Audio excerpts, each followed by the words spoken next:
Jom kita belajar bahasa Arab. Hari ini kita akan belajar tajuk Al-Kalam. Saya akan menerangkan perkataan Al-Isim. Dan juga saya akan menerangkan tentang fi'al dan juga huruf. Al-Kalam ialah ucapan yang tersusun, mempunyai makna yang dipahami dan diucapkan dalam keadaan sedar. Ini adalah syarat Al-Kalam. Syarat Al-Kalam terbagi kepada empat, iaitu pertama Al-Lafaz. Al-Lafaz adalah ucapan yang mengandungi sebahagian huruf hijaiyah. Contoh ayat yang diberikan yang pertama adalah kitabun, yang kedua adalah masjidun, yang kedua adalah murakab. Murakab ini adalah ucapan yang tersusun antara satu sama yang akan mewujudkan unit subjek dan predikat.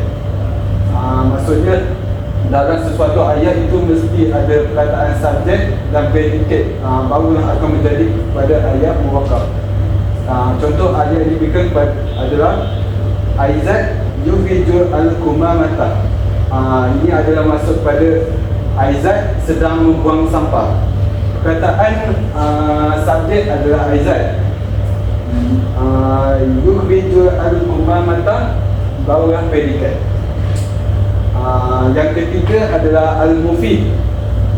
Al-Mufid adalah ungkapan berfaedah yang dapat memberikan pemahaman kepada pendengar. Sesuatu ayat itu mestilah tidak tergantung. Contoh ayat tergantung adalah Al-Qur'an. Al-Qur'an adalah saya membaca. Lafaz ini tidak sempurna, maka harus ada tambahan kepada ayat tersebut, seperti Al-Qur'an Al-Quran. Maksudnya saya membaca Al-Quran. Yang keempat adalah Al-Wada'. Al-Wada' ini adalah pengucapan dalam keadaan sedar. Seseorang mengigau dalam tidur atau mabuk tidak dikategorikan wada'. Ciri-ciri isim ada 4. Yang pertama adalah alif lam pada awal perkataan. Contoh ayat tersebut adalah Ar-Rajulu, iaitu lelaki itu. Yang kedua Al-Madinah, bandar. Yang ketiga adalah Al-Kitabun, buku. Yang keempat Al-Syams, matahari. Yang kedua adalah tanwin atau tanda baca berbaris dua pada akhir perkataan. Seperti contoh ayat adalah kitabun, kitabin dan kitaban. Memberi maksud iaitu sebuah buku. Yang ketiga adalah berada selepas kata singgi, iaitu huruf al-jar. Huruf al-jar ni ada banyak, iaitu min, ala, fi, di, kaf. Contoh ayat yang saya berikan adalah fi al-fasli, di dalam kelas, bil qalam, dengan pen.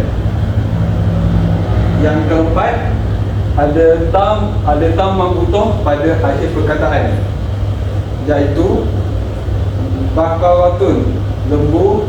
Bagi fi'al pula yang bermaksud kata kerja, fi'al ada 3, iaitu fi'al madi, fi'al mudhari' dan fi'al amar. Fi'al madi yang bermaksud kata kerja lampau, fi'al mudhari' yang bermaksud benda yang akan dilakukan sekarang ataupun nanti, dan fi'al amar ialah kata perintah. Contoh fi'al madi ialah kataba, qara'a dan darasa. Kataba yang bermaksud dia telah menulis, qara'a dia telah membaca, darasa dia telah belajar. Bagi fi'al mudhari' dia kena tambah ya, macam yaktubu, yaqra'u, yang durusu. Bagi fi'al amar dia kena tambah alif, jadi uktub, iqra' dan udrus. Untuk seterusnya kita akan masuk tanda-tanda fi'al, iaitu qad. Tanda fi'al pertama qad. Qad ada 2. Dalam qad ada 2 tanda, iaitu madi dan mudhari'. Dalam madi itu tahqiq dan mudhari' itu taklid. Yang bermaksud tahqiq bermaksud sesungguhnya, taklid bermaksud kadang-kadang ataupun terkadang. Contoh ayat ialah qad kataba Khalid ad-darsun, bermaksud sungguh Khalid telah menulis pelajaran. Yang kedua ialah Bagi mudorek, yang tubuh Khalid ad-darsu, yang bermaksud terkadang Khalid menulis pelajaran. Okey, contoh ayat Quran ialah qad aflahal mu'minun, yang bermaksud sungguh beruntung orang-orang yang beriman. Okey, yang seterusnya ialah sin yang bermaksud akan. Sin ialah tadilah mudorek saja, yang bermaksud jangka masa yang lebih dekat, iaitu zaman qarib. Contoh ayatnya ialah saya zahabu Khalid al-madrasah.